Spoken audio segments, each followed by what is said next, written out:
Well, yeah, the reason these two boys came to Thailand to visit and everything was because I finally 100%ed my wedding, guys. Your third one is done. Your third wedding. It's all done now. All of the family is appeased. No one is complaining anymore. Everyone has had a chance to go. He has all the collectibles. I literally have collected them all now. everything. But it's funny because this we decided to do like a traditional a traditional Thai ceremony. We could have just had like the reception, everything like that. But my parents were like, no, we want to do the traditional Thai ceremony just because you've never seen it. Yeah. So even though I'm like talking like about the Thai ceremony, and this is your guys' first Thai ceremony, it was also my first Thai ceremony as well. That's interesting. Yeah. It was cool. Like it was, I don't know, it was a lot more, I guess, not free flowing. It's not the right word. I guess more casual than I thought it was going to be. Because I've been to like traditional Japanese weddings, right? And that's like a 500-page script that you have to follow, right? Yeah. Whereas this one felt like as you said, it was a wedding, of course, but it was more like just a celebration of like family getting together and just like shooting the shit. Yeah. Which I think I really appreciated because like I was expecting it to be like really super uptight and like very formal. And there were like obviously very formal parts of it. Like the Buddhist monk thing was like super freaking cool. Yeah. But then I had to do like 10 push-ups for you as well, which was weird. Yeah, so to explain everything that kind of went down at this wedding. So normally you start off in the morning, and normally the morning is the part where you do the serious kind of blessings. That's right. We started off at about before anything actually. These two boys asked me, "What do I wear? Do I wear a suit or something like that?" Yeah, I don't know you wear or Thai wedding. Yeah, and I was like, "No, wear a Hawaiian shirt." Hawaiian shirt, shorts, and thongs. I was like, "All right, you're speaking my language." Exactly. I mean, it's hot enough in Thailand, man. We were like, no, nobody wears suits. We're going like all casual. The only one who really wore kind of a more traditional Thai attire was me and Sydney. So we had gotten dressed early in the morning, and even then, what I wore in my Thai wedding compared to what I wore in my other wedding in England was a lot less layers. It was just one kind of like traditional Thai suit and like very, very airy and baggy pants is how I would describe it. They look cool. They were actually really comfy. Yeah. I kind of like, after I had the opportunity to get changed earlier in the day, but I was like, I kind of like this. I kind of like this right now. It looks really cool too. Yeah. But one thing I kind of like wasn't prepared for actually was this was like the only time that I had got my makeup done. Yeah, I noticed you wearing makeup, and I was like, "Wow, Gaunt looks like he's been airbrushed." Yeah, yeah. You got Photoshop. So is wearing makeup like a traditional thing, or is that something like your mom was like, "Hey, I got you hooked up"? Honestly, you look whack as fuck, bro. Let me fix you up. Yeah, I think for Thai weddings, most people want to look as good as you can in photos and everything like that. But the difference is most people don't trust themselves to make themselves look as good as they can. Yeah. So my mom hired like a makeup artist, and then the day before she was like, "Oh no, you're getting your makeup done as well." I'm like, "What? What? What do you mean I'm getting my makeup done?" And so yeah, I got my makeup done. I think, goddamn, I gotta say, he girls, was eyebrows on fleek. Girls. Respect to you girls, man. Holy shit. Makeup is uncomfortable to wear. Yeah. Oh, it's awful. Oh, wait, so you got just like, I think you got like your cheeks done and like your eyes a little bit? And the lip gloss as well. The lip gloss was the thing that like annoyed me the most actually. Yeah, you look like an ad.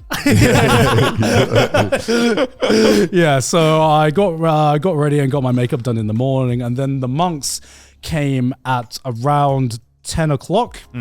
And their ceremony, their praying blessing ceremony lasts for about 30 minutes to 45 minutes. And basically they kind of just pray and give their blessings and everything like that. I mean, you boys saw it was the very monks coll as well. to be a part of. Yeah. When they started singing, that was pretty hype. It was. That was fucking cool. It was so cool. Yeah, because I remember we were having this like ceremony, and obviously Sydney's parents and family were there as well. And my dad was like, my Sydney's mum and dad was like, "Oh, that was such a beautiful such a beautiful ceremony to be a part of. Thank you for inviting us and showing us part of your culture and everything."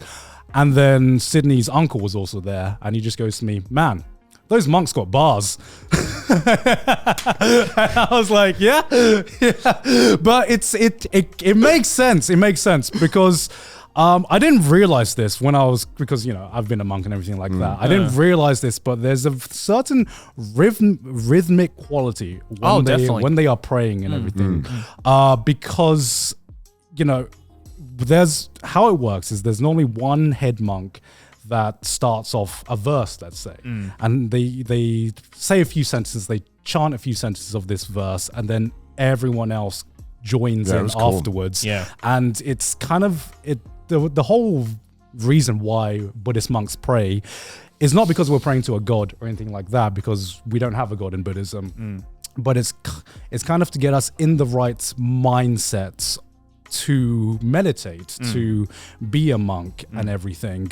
And I kind of realized after talking to Sydney's mum and dad why the prayer kind of has this effect, because when you're praying, when you have that kind of rhythmic prayer going on for like an hour, sometimes your mind kind of goes into this hypnotic state. It's like a trance, right? It's like a trance, kind of. And then that gets you into the right mindset to live the monk life and to meditate afterwards as well. And yeah, I think I'm really glad you boys got to experience it, because can be like a very powerful experience sometimes, because we had 10 monks in just my house. But in a temple, especially when I was a monk, we had a temple with 100 monks. Well, that sounds crazy. So you're in the temple in this massive hall, and then you hear the head monk start praying. And in my temple, we needed to know all of the prayers by heart. Right.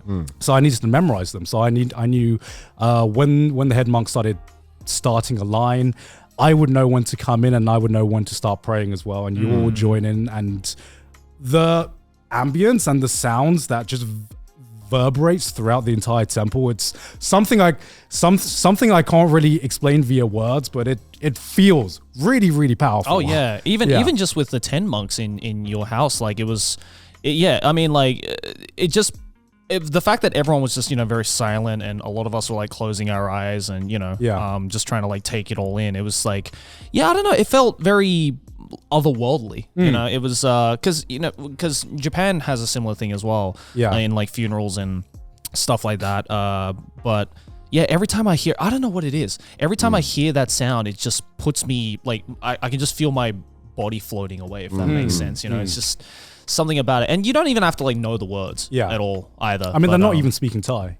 Oh, really? It's like I think the language is like Sanskrit. I don't know what the English translated name of it is, but it's like an ancient language. So they're not actually chanting Thai. It's a more older language, which is why you need to memorize it. Right. Which is why I needed to memorize it, because I don't actually know what they're saying. Basically I would say it's more equivalent to them chanting Latin if we were in like a European language. You know? Yeah, I was trying to figure out when I was supposed to pray. I was like, everyone's closing their eyes. Okay. Yeah. And I was like. Yeah.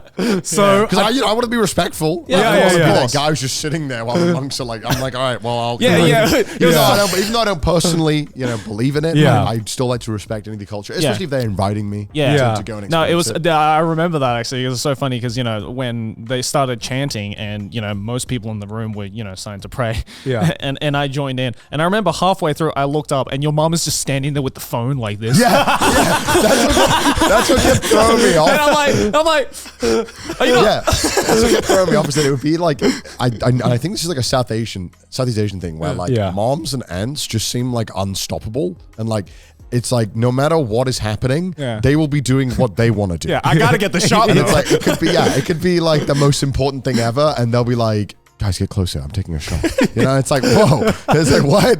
Are we done? Is this not like a religious thing? It was such a power move. No, I'll definitely get to that point, because being there definitely reminded me of one thing, which I'll get back to. But at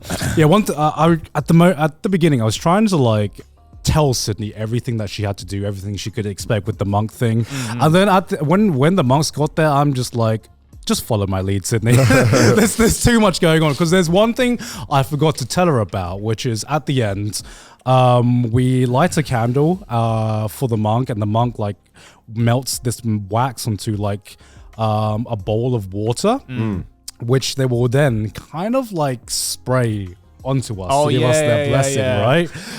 I knew this was going to happen because there's what do I call it? Like, not exactly spray, but there's a bunch of like sticks bundled up together that they will dip into the water. They will pray, bless the water, like then kind of flick it onto the crowd. Sprinkle. Yeah, like sprinkle.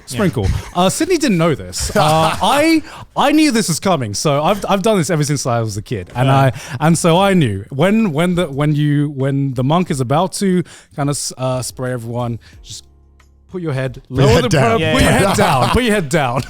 Sydney didn't know this, so she was just praying in like a very nice kind of mindset.